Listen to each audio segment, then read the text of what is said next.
All right, so we start off by looking at the moon position to find out your lineage. So we look at the moon and we also look at the south node house position. So for you, we would call your lineage the Aquarius job in the Aries tribe. So what the lineage describes is a sort of skill set that you're born with, or skills, habits, patterns that you naturally have mastered. So it's like an area of mastery. So the moon being sort of like a tribe. So if you can imagine that when you were born, you had this sort of tribal encoding into your body, your everything, your spirit, your soul, whatever you consider to be the non tangible or visible part of yourself. So the Aries tribe is like that group of warriors or protectors of, whatever it is in charge of protecting. So there's this fierce protection kind of energy with the Aries moon people. So within that tribe of the Aries moon, your specialty would be of Aquarius. So this is sort of like if you can imagine being fiercely protective is a word that I'm using, but it's a warrior energy that wants to fight for a cause. It wants to have a cause and to be fighting for it. So within that sort of tribe of warriors, your specialty is that of intelligence, higher intelligence that has to do with, and I'm saying higher meaning like way higher, cosmic conscious intelligence. So having this sort of innovative, visionary type of energy to that warrior moon that you have. So this is the lineage, meaning that it's so deeply ingrained that you don't even have to do anything about it. Um, your inner sort of, we call it patterning. Sometimes we relate it to karma, like a we can become addicted to this energy, especially for a man with an Aries moon, because this is what we've loved about our little boys. Like what we've cherished in men is having this really badass warrior type of energy. So Kailash has an Aries moon. My best friend, who's a guy, has an Aries moon, and it is the badass who like dusts his knees off when he falls down, breaks bones, doesn't cry, just like rah, So that's that energy. Then what we want to do is be moving into the new school. And the new school is an area that you're here to master. Some people call this a life purpose or the destiny of a soul's journey. So we look at the rising sign, and we also look at the north node, which is directly opposite the south node. So that would be over here. And we use the house position because it's more personal. The north node would have been in the sign of Pisces for that whole year, which I do take that into consideration. But to really focus in on you specifically, this would be your job, which for you, we would call this the Leo job in the Scorpio tribe. So let's start with the tribe because you have Scorpio rising and you have Pluto on the ascendant, which makes you. I'll talk about this in the next portion of your reading. So, what we're doing here is covering sort of like life intentions, then all the lines I'll talk about in your next reading. So when two things are together, we call that a conjunction, which basically means that you have to do alchemy to bring together this energy. Pluto is a main teacher for you, so we'll get into depth on Pluto in a little later. Then all the aspects, we call these aspects, which I call it a strategy for meeting the life intentions. So let's go back here. So Scorpio rising. Very, very interesting to me. Just first of all, the main thing is like when I saw your chart, I'm like, wow, it's really cool because I've been experiencing you through different people. I've only had a few interactions with you, but I feel so like I get you, and so looking at your chart, I'm like, it makes more sense to me. And so as I'm reading your chart, I'm smiling because I'm like, oh my God, I so get this. So the rising sign is what your area of development is in. So it's like where your growth edge is. Sometimes I like to talk about this like a school that you've signed up for. So learning the Scorpio mysteries is all about learning your own power, your own potential, feeling the invisible force of nature and of your own physical body, tapping into that force, learning how to run that energy through your body, and learning how to direct that in different areas. So there's a lot of things that come to mind. The first thing I would say is that as you're learning the Scorpio mysteries, there's a pole, a Scorpio pole. This end of the pole being maximum power, tapped in, plugged into source energy and running pure source energy through your body. And then there's this other end where you are completely depleted of energy, tapping into people, being like the energy vampire, or getting your energy drained by other people, because your pole of learning in this lifetime has to do with energy, the Scorpio mysteries. So you don't want to be on either, you don't want to be on this end where you're plugging into people or having people plugging into you. And, this end of being tapped into power, that is where you're going.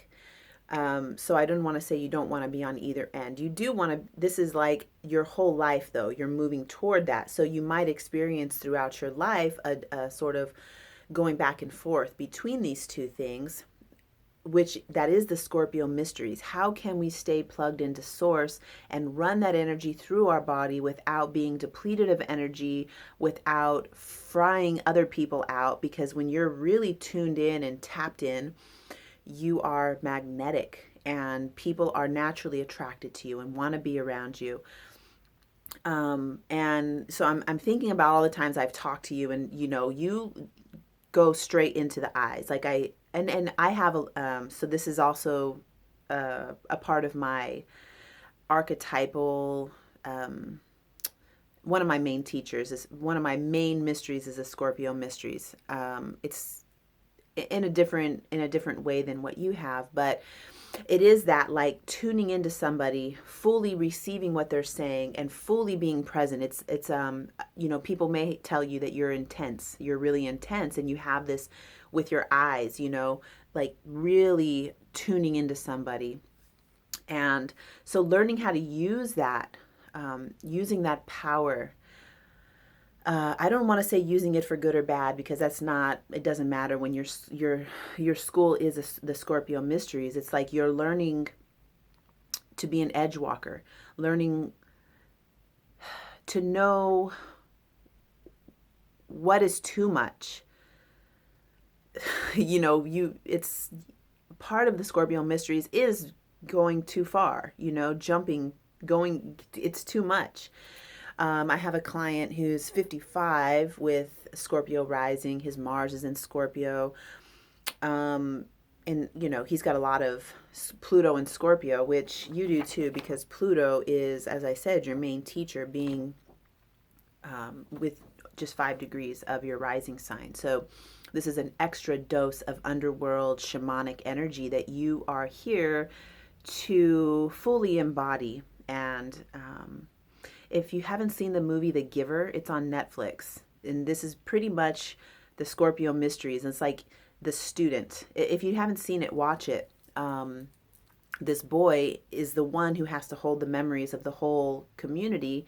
And so he's the only one who can see the colors and feel emotions and have memories of, passion and pleasure and power and all of that. And he's being tutored by what appears to be in the movie a shaman who is imparting this wisdom on him. So you're sort of like that student of the shaman who is learning how to master emotions, energy, passion, pleasure, power, the P's, all the P's. You're learning the P's.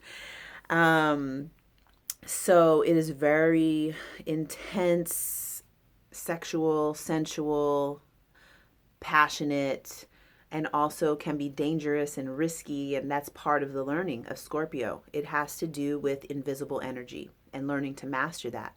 So you have your whole life. It's not like, just by hearing this that you're going to be suddenly a master of it. It continues on, that you'll still make mistakes, but with the understanding that, the mistakes you're making are directly related to energy, passion, power. It's helpful to be like, okay, well, so let's talk about some of the mistakes. I think I did already mention tapping into other people or having other people tap into you for energy.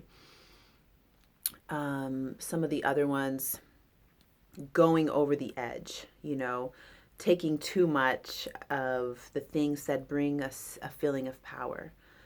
Um, the client that I work with, he gets loaded on, he gets like wasted and hurts himself. And that's part of the Scorpio mysteries, I think a healthy way of doing that is exercising those channels within you, um, without the use of any substance, so that those pathways in your physical body are toned, and you know how to go there and come back and run that energy on your own, without the use. And I'm not saying it, it's part of it. It's part of the Scorpio mysteries is to, completely go over the edge. But, if you think about the higher sort of, there is no higher or lower. It's just another way to experience energy. Um, just watch that movie, The Giver, and we can talk about this more. This is one of my most interesting topics. So, okay. Your specialty within that tribe is the Leo job. So, being on the center stage, showing up as this shaman that's energized and potent and mysterious, and drawing out the mystery from life and from people.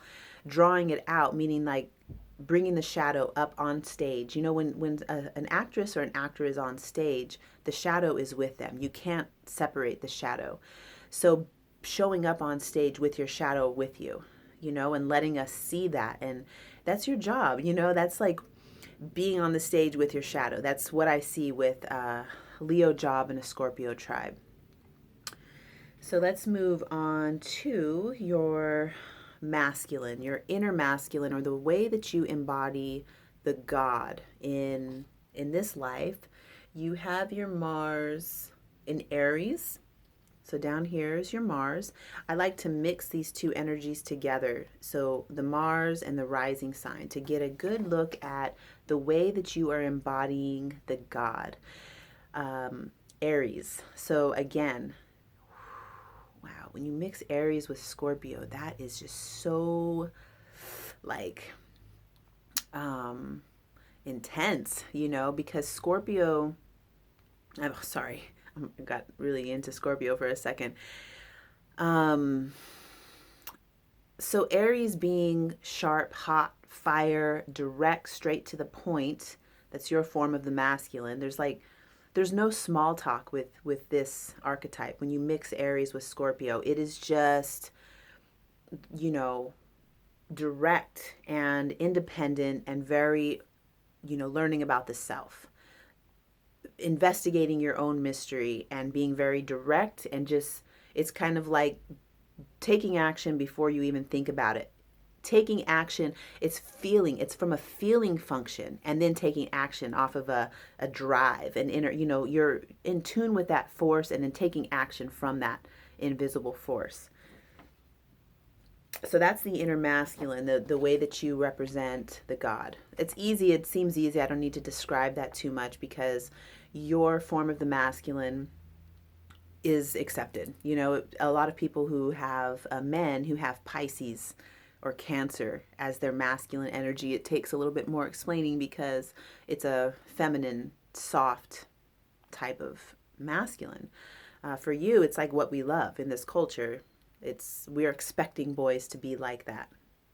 So maybe not so much the energy thing, like being so shamanic and intense. Like maybe we're not so much loving that part, but definitely loving the Aries direct, action oriented, badass part.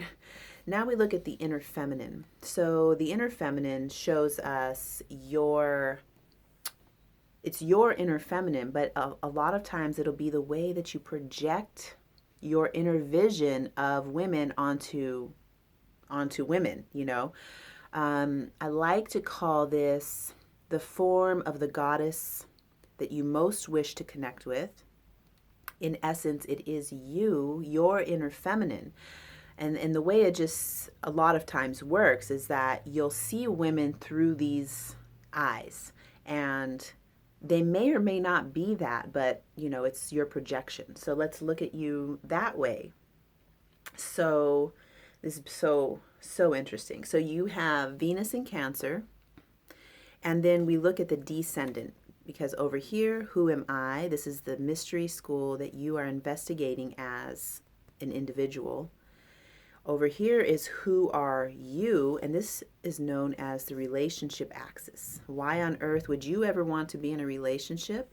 Scorpio and Taurus is all about Tantra. It's all about energy, feeling subtle energy, and your relationship should recharge you, energize you, and you know, you won't be in a relationship with your best friend.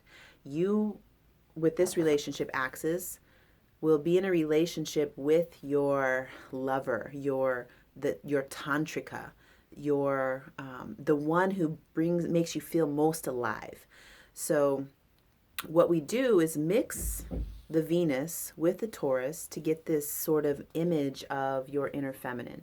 So when you mix Cancer and Taurus, the first thing I see is the earth goddess, you know, Gaia, curvy, big, you know, that curvy shape of a woman that's like voluptuous and delicious and very bodied, a bodied woman. Cancer, as your Venus, says that the form of the goddess that you most wish to connect with is that nurturing, we call this a good mother, a good nurturer.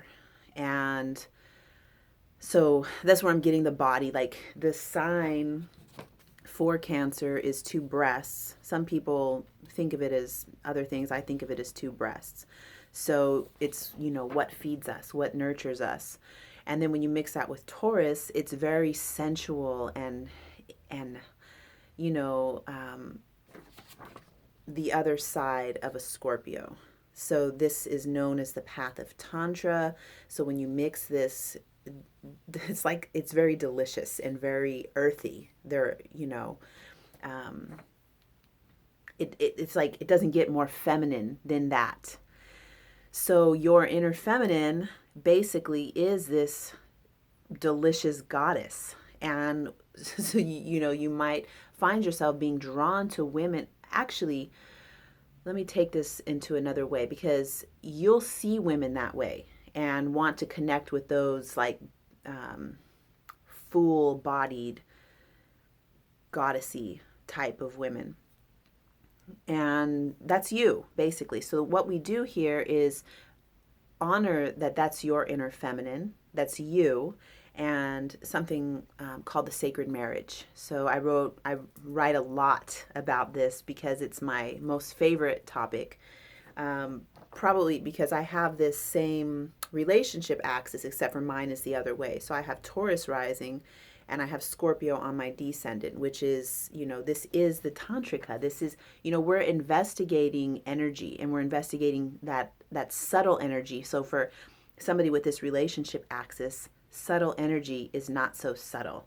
And, you know, we're really investigating everything that has to do with this duality of power and pleasure, and the intensity, and, you know, being fully in that light tube, connecting to source and running energy through the body, and, you know, doing it in a way that feels good. So I can attach an article if you want to read about the sacred marriage. It's a way that you would unite your inner masculine and your inner feminine within yourself so that you can have this wholeness and completion. Because, with what you're attracted to, it's fine. These women that fit your inner archetype, it's good for your relationship axis because, unless you're finding that they are too much in the mothery type of wanting to take care of your laundry and feeding you, and that's not attractive for, you want somebody to run energy with, not somebody to be your mama.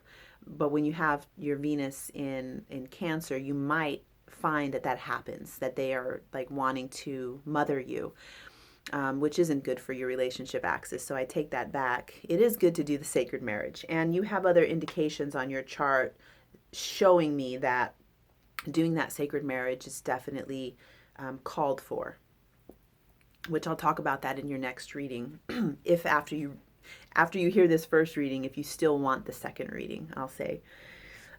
So we got the inner feminine, inner masculine. Now let's look at Jupiter.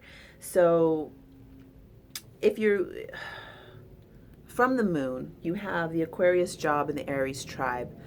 I feel like what I see of you is really this. I can see some of the other things too, but the way that you show up, in my perception, and I don't know really, it's you know more, but that whole thing about Aquarius job and the Aries tribe. So we want to move into the new school. And I can see this too, actually. Doing your art all over the place. That would be Leo job in the Scorpio tribe. And I heard Eduardo say about your geometry that you weren't charging for it because that was the way that you were being grateful for the geometry itself. But you got to excuse me for being bossy, but you do got to charge for that, because that's the whole thing about energy. We cannot undermine our gifts to the world, because it is energy. And I get what you're saying and all that. I'm not trying to I think you should charge, but you do your thing, because I get that other thing too, where it's like a lot of people who do Reiki and offer healing services, it's like, well, this is universal life force energy. How can I charge for it? But there is also this other thing where we're artists, and there is we do. One way of honoring the art is by claiming that this is valuable. This service that I'm providing, it is valuable. And, I'm not saying anything to you about, you do whatever you're doing. But anyway, whoa, sorry about that. Leo job in the Scorpio tribe. So we want to be moving from the lineage over into the new school. And wow, sorry about that. That's just my opinion. That's really just my opinion. I was on your Facebook page today because I wanted to send you that message. And I saw that little video of the guy who was like doing this over the dude's butt for like $1,000 or whatever. I went and checked out that guy's site, and it just like, it infuriates me. But there is a middle point between being ridiculous and just, who does that? And then the other end of where we're like, it's free, because it's not free. We got to find our happy medium. And maybe it is for you. There are some things that I do for free, like the astrology readings I do twice a month for sure. Every full moon and new moon I do, and it's free. And then, sometimes I do little free readings. And it's because I want to, so if it's something that like it actually, and I do get paid for other things that I do. I wouldn't just let my family starve by me just doing free things. But, just being really, really clear on what it is that you want to offer for free, and making sure that you're honored for your work, because your work is freaking phenomenal. And it is your energy. You're putting, like, source cannot filter through anybody else the way it filters through you. So your time is valuable, your art is valuable, whether you're just spray painting or whatever, like it's coming through you specifically in this one particular way that will never happen again. And it's only happening through you. So it's so valuable. So I'm done with that. So anyway, Jupiter's house position and sign position show us it's kind of like a vehicle for moving out of the lineage into the new school. So you have Jupiter, you have an 8th house Jupiter in the sign of Gemini, which basically, when I saw this, was like, oh, that's Eduardo. That archetypally, that's that energy of being super playful, spontaneous, a little naughty, and into the mystery, into the energy. Tapping into that source of energy and being completely free spirited. That is actually your vehicle to move you more into your new school. What I really feel about that whole, that's the way that my school uses Jupiter as a vehicle to get us into our new school. But we really just want to get into the new school. So it's kind of like if you feel like you're having trouble moving into your new school, which I don't feel that. I feel like you're doing it. You're still honoring your moon of the Aries tribe. I think so, but it's up to you what you think. I feel like that's being honored. It's important to honor the moon and the whole lineage, the South Node also. That Aquarius thing, you're killing it. The cosmic consciousness thing, I feel like you are honoring that part of yourself. And then moving into the Leo job and the Scorpio tribe. So really wanting to show up with those, knowing that those are the mysteries that you're here to investigate. And that's where the mastery and the learning edge are for you. The midheaven, beautiful. You have midheaven in Leo. So the midheaven shows us the contribution to the world, the way in which you are best suited to contribute to the world. Leo is again the king on stage, showing up, standing tall, being proud and confident. It is a good sense of self. So whatever you do as a contribution to the world is going to be full of your self-love, full of love, that heart that we see oftentimes with royalty or with the king or the queen, the royal heart, the sacred heart. So overflowing with love. It's doing this, the energy is flowing out so that you're so full of love that whatever you're giving has this beautiful feeling of love in it. And so that whoever is in touch with your work is able to feel their own love, connecting to their own source of love and inspiration. So Leo is a fire sign, has to do with really what I see is just that bright red pulse of a heart that's like fully alive and in love with itself. So that's your midheaven. Then home and roots describes, I call this the nest you emerge from. And the reason I call it that is because some people have Aquarius as their home and roots, which does not look like a typical home with a picket fence. People with Aquarius on the home and roots have an eclectic style in their home. They couldn't live in suitcase life in a car and traveling all the time and waking up in a new place every day. It's totally fine for somebody with their home and roots in Aquarius.